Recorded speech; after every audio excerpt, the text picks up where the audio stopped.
चटकी बटकी चटकी बटकी टूटी मटकी टूटी मटकी चारे बाजू पानी. The concept of sustainable development emerged in the 1980s in response to growing global recognition of the interrelatedness of critical socio-economic and environmental challenges facing the world.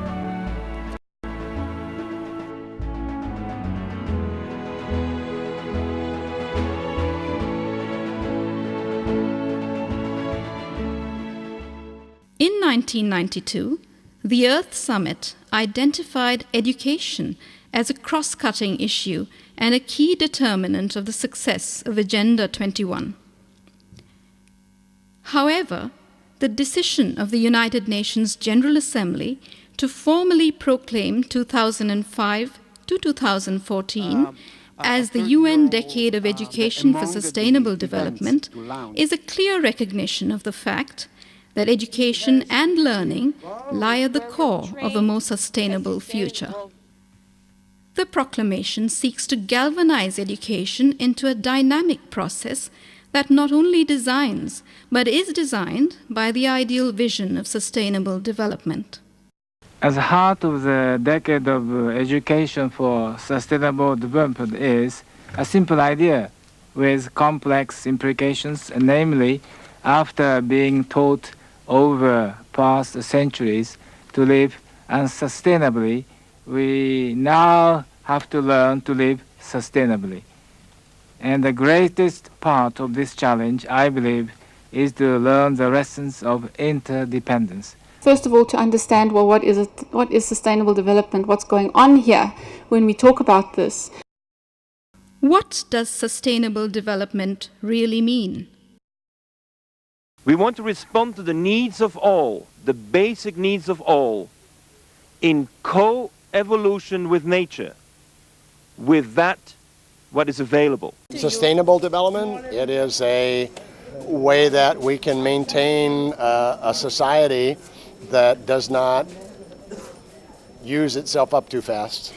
We realise that sustainable development now is a concept that crosses all the sectors. So no longer is it something that is just relevant to environment, but it's a concept that is actually relevant to all areas of society. So for me, sustainable development is a process. It's not an end point. It's something that I don't think we'll ever actually know, but it's a process we need to engage in, and in many ways it's a learning journey or a learning process. Sustainable development is development that is appropriate to cultures, development that people can relate to, that doesn't change what they are, but it allows them to develop into being something better. We want to teach or to learn that sustainable development is, if you do something, you should know that it will affect somebody else somewhere in time and somewhere in a geographical way. So it's more a three-dimensional way of looking at it. We have a development policy in our country called the Middle Path, where we see that the development itself is not everything. I think development should be step by step.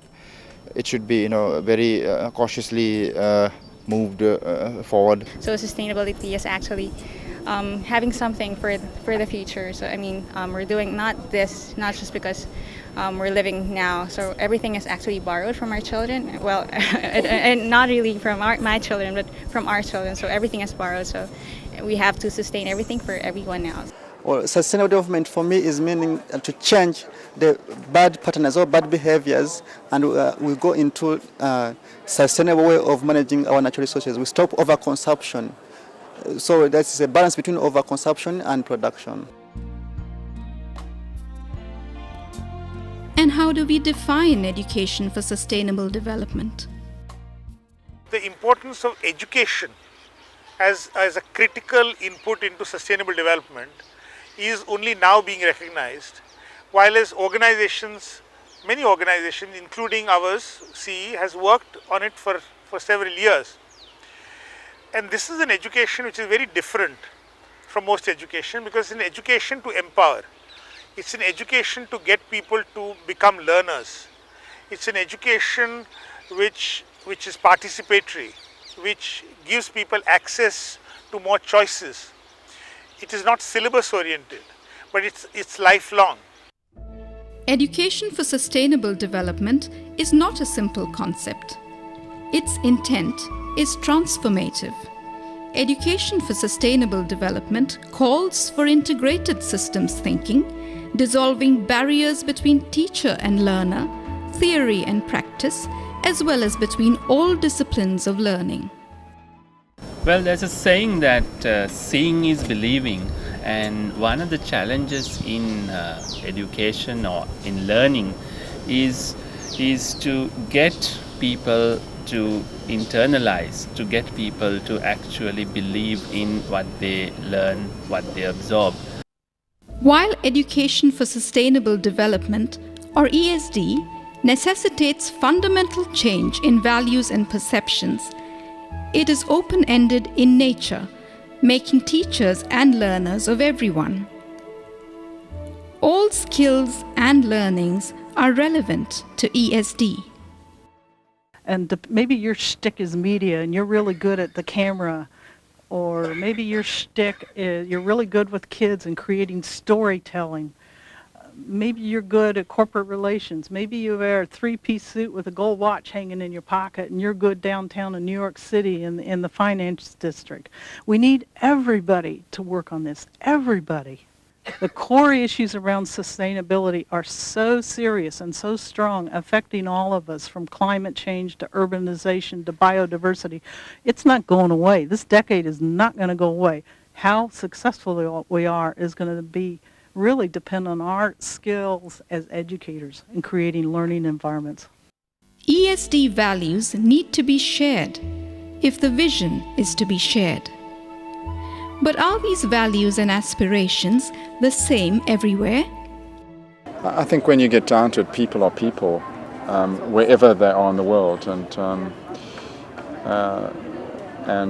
they're pretty similar. You know, you get frightened people and enthusiastic people and hardworking people and lazy people, but underneath all that, there's a great spirit of humanity. Wherever I've traveled in the world, I've met the great spirit of humanity, and it's more evident in India where there's still a great deal of spirituality, but the sense of humanity, if you know how to look for it, is very evident in Africa. And so I'd say a spirit of humanity is what is required to make the UN decade a possibility. ESD seeks to merge aspirations and values in both the developing and the developed world.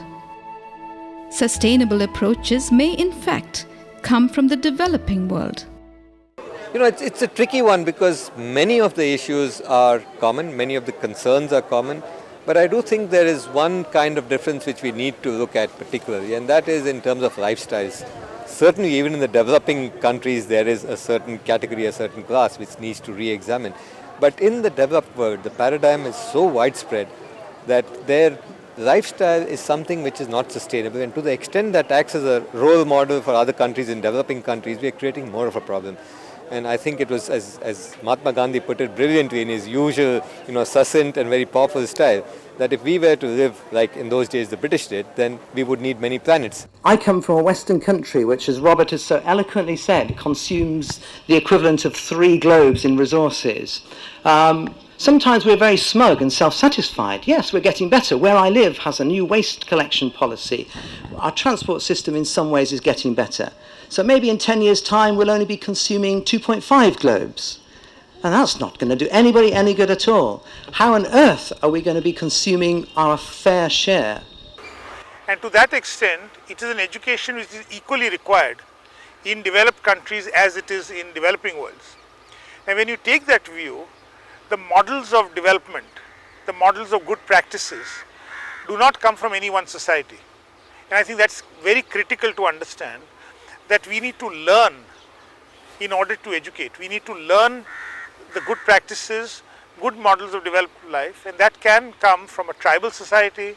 It can come from some of the poorest people who are close to nature and understand how to use it, and it can come from some of the most affluent societies as well.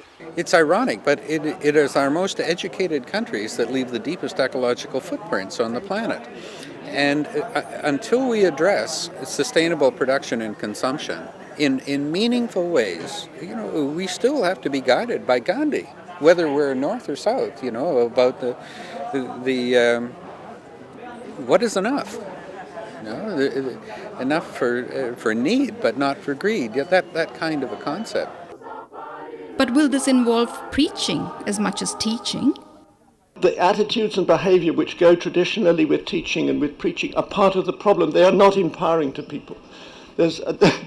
So what we're into is enabling people to do their own analysis, enabling children to do their own analysis. The issue with teaching it is it's not so much something that can be taught like a package. And what I've noticed with values education particularly is that people try to teach values and then it becomes like it destroys the values of values when we seek to convey them, because one needs to enable these things and you need to bring out the potential that everybody has. What I think is the biggest challenge to educators on sustainable development: how do we get humanity, human beings, to change from business as usual practices? We are in this inertia situation, we resist change. So we need to have either an incentive or some kind of incentive to change. ESD is a challenge, and one that involves partnerships that can help pool knowledge and strengths even where resources are limited. The problem of resources is always a very difficult one, particularly in developing countries. You don't have resources for the very basic kind of things, so what do you do? I don't think that's an easy problem to solve, but I do think there are, I wouldn't say makeshift, but there are possible solutions which are not ideal but which are good. And that includes, for example, in putting things into the existing curriculum. So whatever is being taught, and I agree it may not be at the best pedagogic methods, is the most sophisticated means or technology to convey it effectively, but there is something being taught. And to the extent you can bring about change in content in that, a change in approach. The amount of resources that are given is barely enough to keep education alive. So if we were an automobile manufacturer and we only had the cash flow to barely make automobiles, and not enough even, and there's no money going into research and development for new models. That's the reality of most school systems around the world today. 90% of school-age children are in developing countries where they are already stretched to the limit to deliver free public education at the primary level, let alone higher education and research and the kinds of things that are going to be necessary. I use the analogy of trying to leap across a great canyon with a series of short leaps. It's extremely painful. I would like to see those in practice in all educational settings, and I want to be very clear that I'm not talking about schooling settings when I say all educational settings. I'm talking about what's going on in companies, what's going on in youth organizations, what's going on in faith-based organizations. That I want to see practice. I want to see people acting, thinking, and doing differently. All academic disciplines have something to contribute. The decade is also concerned with non-formal education and lifelong learning. For this reason, even though the schools merit special attention, the decade seeks partners in all sectors of society. ESD is for everybody and should be a concern of every institution. The Decade of Education for Sustainable Development seeks to create new spaces for ongoing learning that foster a sense of responsible citizenship among the people of the world. Its success will depend on how it enables and empowers individuals and societies to work effectively towards a sustainable future.